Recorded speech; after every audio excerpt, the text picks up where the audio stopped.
right, technically it's day 2 for me, just because yesterday was setup day and it was a packed house.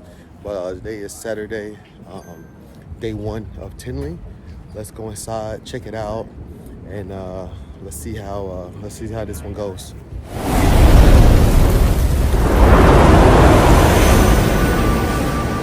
Welcome to aidensmorphingpythons.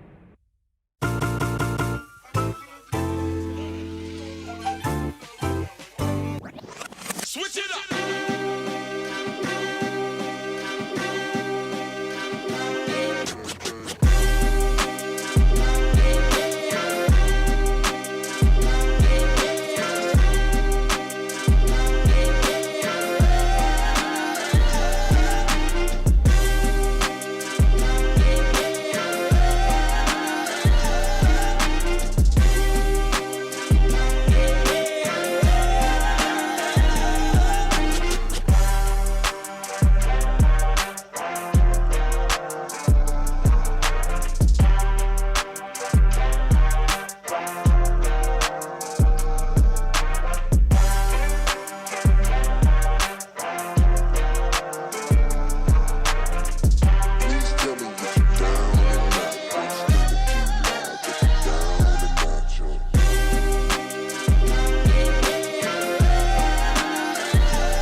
All right, who we have here?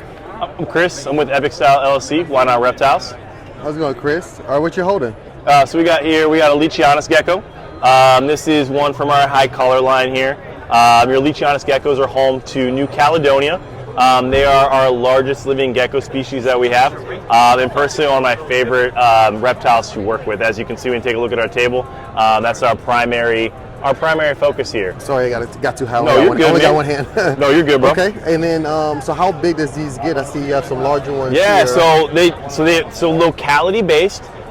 So if you think of along the lines of you're buying a dog, like bloodlines and stuff like that, yeah, is what you're looking for when you're buying your Leachies. Is it a Moro? Is it a GT? Is it an Island Cross? Is it a GT Cross? What is going in to make that animal its size? So your Island stuff is going to range from being about 11 to 13 inches, be roughly 140 grams all the way up to 280 roughly. Nice. You hit your GT stuff. Your GT stuff is going to be that 280 up to 400. I have a friend, South Texas Gex Carl. He has a Leachianus gecko I saw at a show. He said it was like 520 grams or something like that. Absolute beefcake. You said that's the largest of the geckos. Your Leachianus geckos are your largest of the geckos. Your Yates, your Poiminiers, your Mount Kogus. They're little. I have a couple animals at home for like representation size. Like the front of their head is right here and their tail is literally at the end of my elbow. So what's a diet for something like that? So these guys, we feed strictly Pangea, which is kind of crazy that they get so big just eating that type of diet there. I tried insects when I first got into it, weren't very receptive. Some people have some pretty good luck on that end of it, but talking to a few breeders when I first got into it, making sure you're feeding the complete diets. Rapashi has some stuff. There's a couple other bags out there that you can pick up, but we like the Pangea. We kind of rotate and alternate our flavors a little bit, but we stick to usually the growth and breeder and the fig and insect, and then I'll do a watermelon every once in a while or papaya, just to give them something different to kind of change it up, just in case for like maybe Pangea is like out or I can't get a hold of it. During COVID, I was a little worried that they weren't going to be able to get like a certain ingredient, and so they weren't going to be able to make it. And so I would hate for all my geckos to be on that same diet and then have to try to transition them, because sometimes getting an animal to eat something different is sometimes a little hard in some cases and stuff on that point. So and then they lay clutches. Yeah. So once you get up, I'll grab a bigger animal, kind of show you an idea here. Depending on the size of the locality of the animal, depending on like the localities of your animals and stuff, it's going to take them 3 to 5 years to get full grown.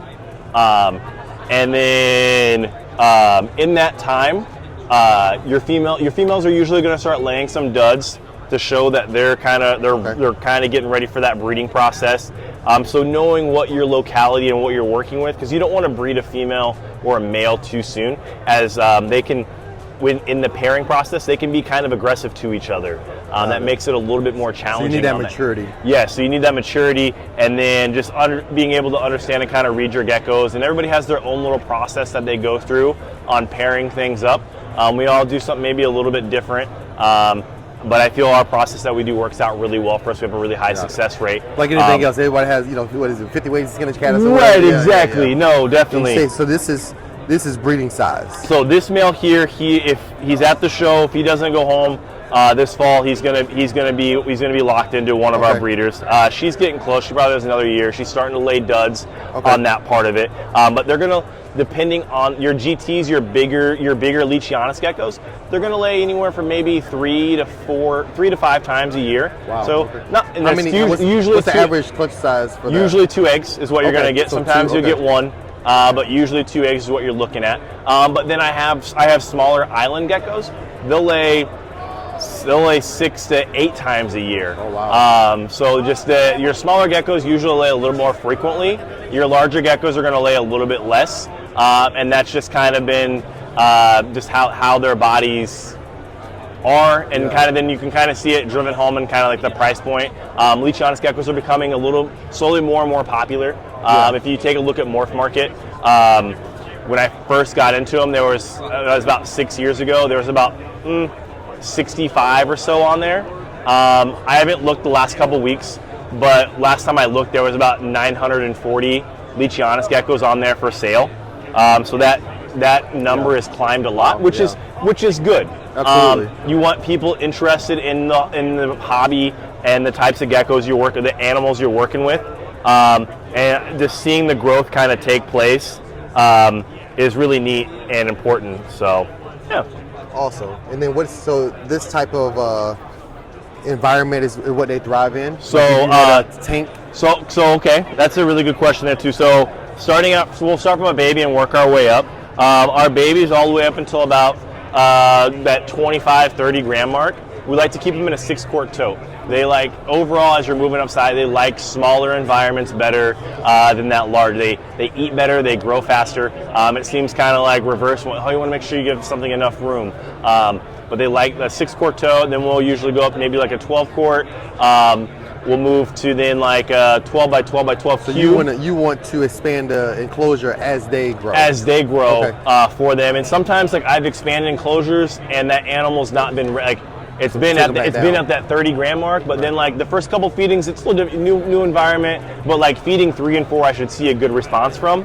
And so I try to monitor those and keep track. Like, hey, I'm not seeing this animal eat as well as it did previously. So I take it and I'll move it back down into its previous enclosure, and I'll wait a couple more weeks or so, a month, and then I'll move it back up. And usually it's just fine after that. Nice. I like to do. I use the peat moss, sphagnum moss, Reptichip mix that we mix together in a big tub, and that's all of our bedding there.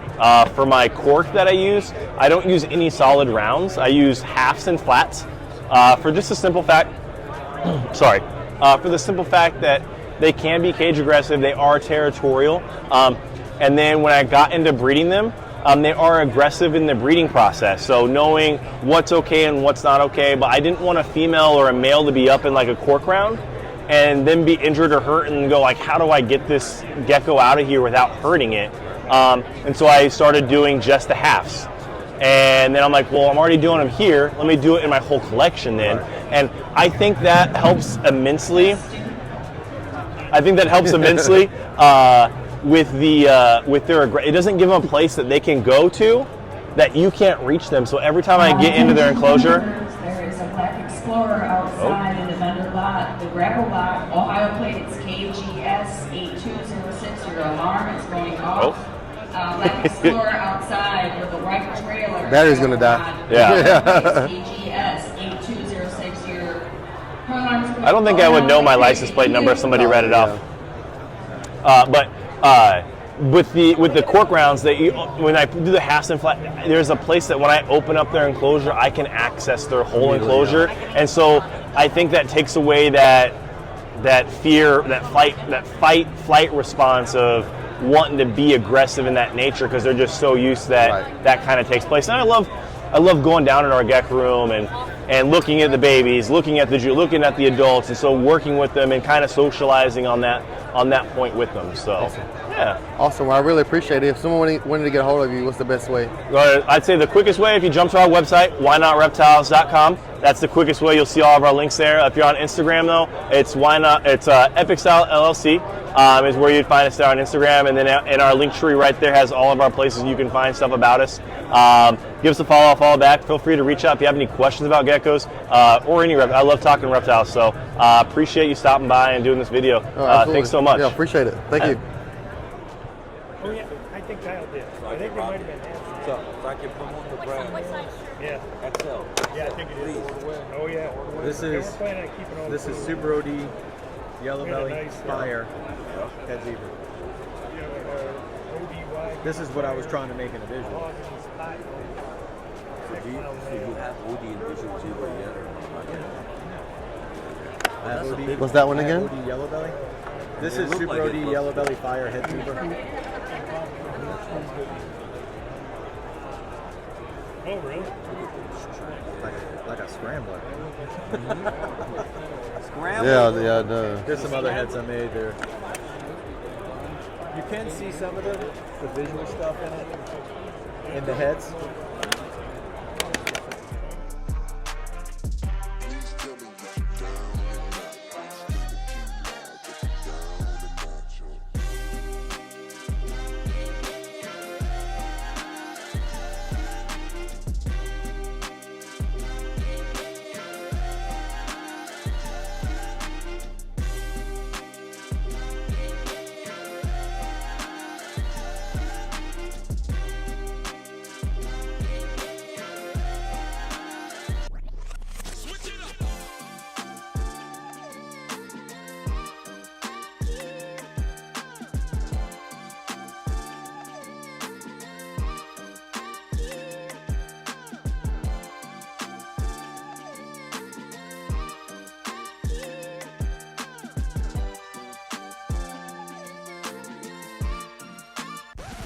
Come again.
All right, who we have here? Jason Amos. Jason Amos. Awesome. Amos. You want to talk to us a little bit about your Hurricane Rainbow? Yeah, Super Hurricane Rainbow. Super Hurricane Rainbow. Nice. All right, you got this from Palumbo down in Florida. Yeah. So what do you like about the rainbow gene? It's kind of everything I wanted banana to be. The banana doesn't age right. I like the purple and the definition and the pattern that it holds as an adult. He almost looks the same as he looked when he was a baby. Nice. Can we see it? Can we see it out? Yeah.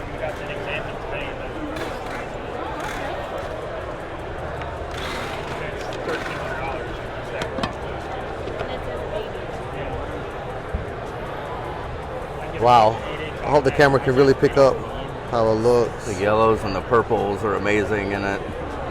And he's almost 3 years old now. And so how old is that he? Yeah. He? Okay. So this is your original male in the Yeah. project? I have his sister that's a Super Hurricane Hypo Posset Rainbow. But she hasn't bred yet, so I don't know. Nice. Just been making, when the rainbow pieds and clowns come out, I think the project will get a lot more attention. Nice. You have that. Are you working the rainbow pied and clown? Yeah. There's some triple hets over there. And I held back some het pied stuff this year.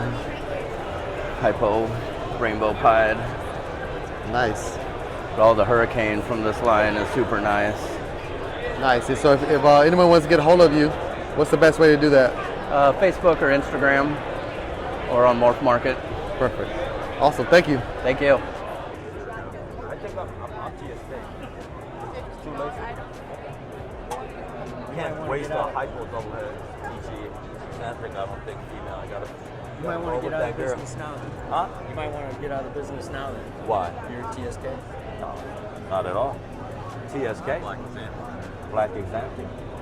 Black school. Black school. I like both. The example. Yeah, Just that I don't want to work both because more space, dude. Pat lies.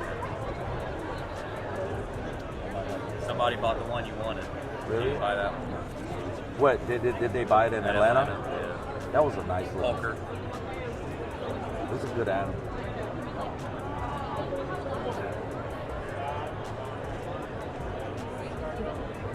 When you gonna put us some hypo, man? I need double head peachy hypo coming up from you. My first one's just hatched out right before, or shed out right before I came here. I think I've got a OD Hurricane Hypo DG. I need a lowest odd female. Female?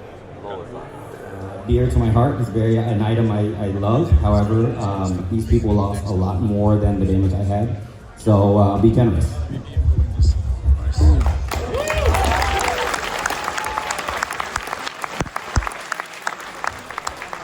So we only have 2 items for this effort tonight. So the next 2 items are going to go to Bob's Hurricane Relief Fund, and we'll get the money to the people who need it. So you're good here? You got the right sheet? We're all good? All right, next 2 items. So we're bidding on the Terry and Steve Irwin autographed postcard that Bob's going to ship to you. So get with Bob, whoever wins this. We'll start that at $100. I got 1, I got 2, I got 3.